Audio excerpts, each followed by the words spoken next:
지체들의 누림글 대신해 줄 수 없습니다. 처음에는 좋은 시작을 가졌지만 앞서 인도하고 이끌어주는 사람이 떠남으로 말미암아 비참한 말년을 보내는 우를 범한 할아버지와 손자 왕에 대한 이야기를 읽었습니다. 그것은 역대하 24장 2절로 제사장 여호야다가 세상에 사는 모든 날에 요아스가 여호와 보시기에 정직히 행하였으며 라고 말합니다. 여기 나오는 유대 왕인 요아스에게 제사장 여호야다는 한마디로 생명의 은인입니다. 아합의 딸인 아달랴가 아하시아 왕이 죽은 후 그 잔인한 성질로 그 왕자를 다 죽이고 스스로 왕위에 오르고자 할 때 젖먹이 요아스를 제사장 여호야다의 아내의 기지로 침실에 숨겨 간신히 살려냅니다.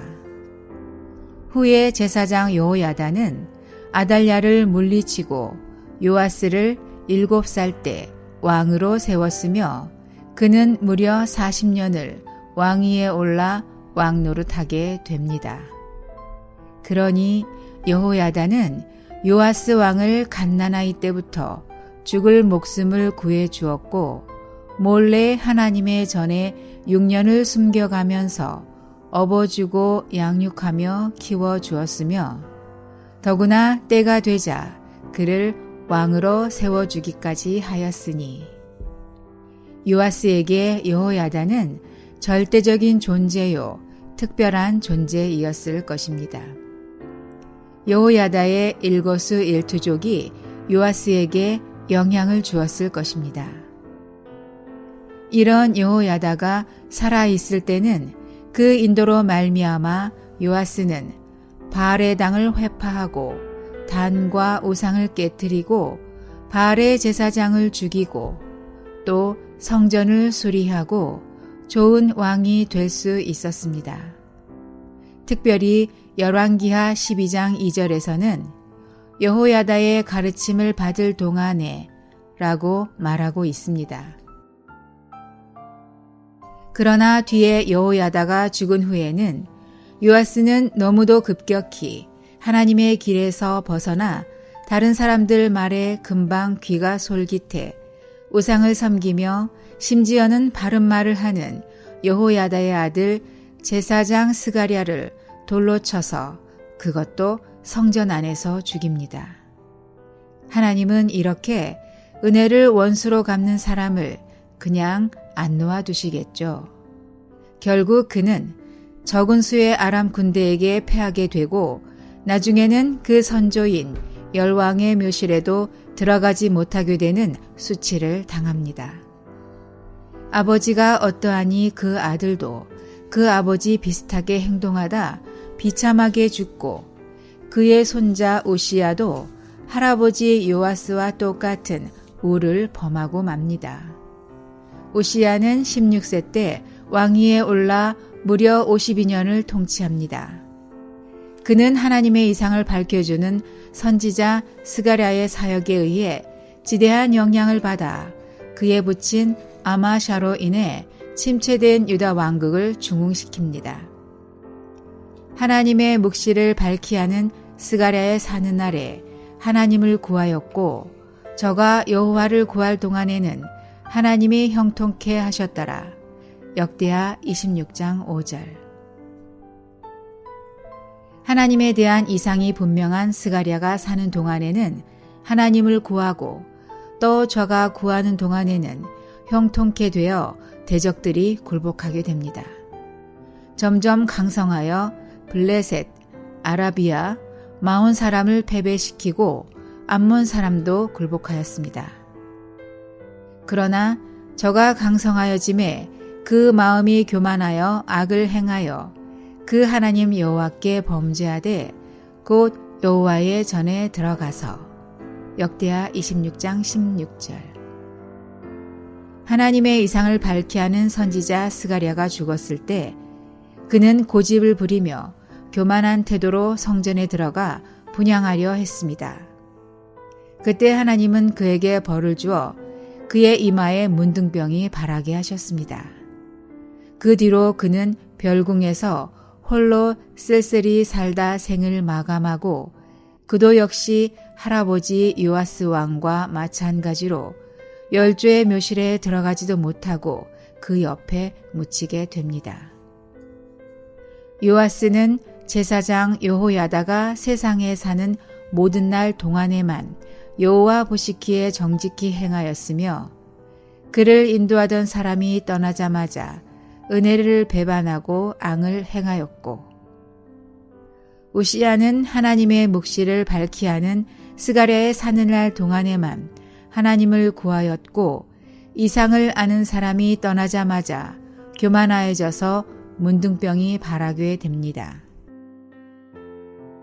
한 사람은 제사장이 옆에서 이끌어주고 부축하는 동안은 여호와 앞에 정직히 행하였고 한 사람은 이상을 아는 사람이 이상을 보여주는 동안만 하나님을 구하였습니다.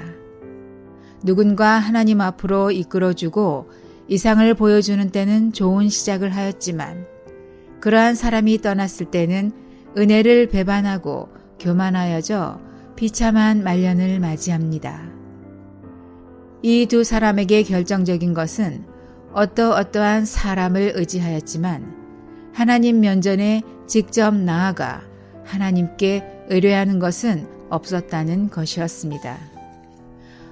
이것이 얼마나 두려운 일인지. 이 두 구절은 특별히 제 깊은 속에서 여러 가지 생각을 가져왔습니다. 사실 제 자신이 일정 부분 이런 실패가 있었기 때문입니다. 누군가 옆에서 제사장 역할을 해주는 사람이 있을 때와 그렇지 않을 때, 누군가 앞에 서서 이상을 보여주는 사람이 있을 때와 그렇지 않을 때, 저에게는 분명히 높은 곳에서 낮은 곳으로, 산에서 계곡으로, 명쾌함에서 흐릿함으로, 생생함에서 늘어짐이 있었습니다. 어떤 사람이 있을 때의 믿음 생활과 어떤 사람이 없을 때의 믿음, 생활이 차이가 있어 그로 인해 한동안 아주 힘들어했습니다.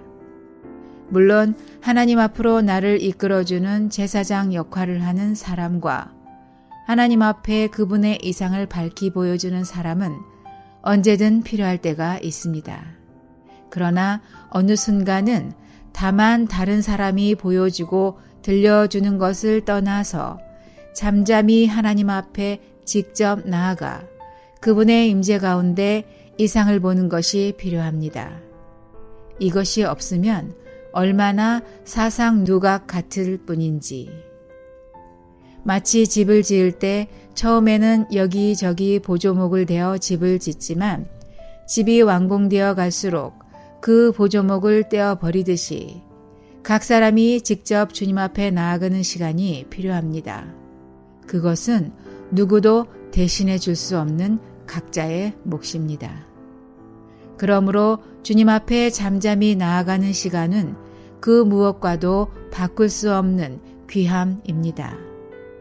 그것이 없을 때의 결과가 너무 두렵기 때문입니다. 하나님 앞에 직접 나아가 그분의 말씀을 대하고 그분과의 은밀한 임재를 기다리며 기다리는 것이 내 생에 있어 무엇과도 바꿀 수 없는 가장 중요한 것이 되게 하소서. 특별히 아침에 만나고 말씀하시는 주님을 놓치지 않게 하소서. 나의 혼이 잠잠히 하나님만 바라며 나의 구원이 그에게서 나는도다. 오직 저만 나의 반석이시오. 내가 크게 요동치 아니하리로다. 시편 62편 1절 2절. 오늘 제가 형제님이 가고 있는 동일한 길을 가는 이유는 제가 형제님이 취하고 있는 그 길을 따르는 것입니다. 어느 날 형제님이 이 길을 떠나신다 해도 저는 여전히 이 길을 갈 것입니다. 이 선포가 결코 작은 일이 아님을 조금씩 체험해서 깨닫고 있습니다. 아멘.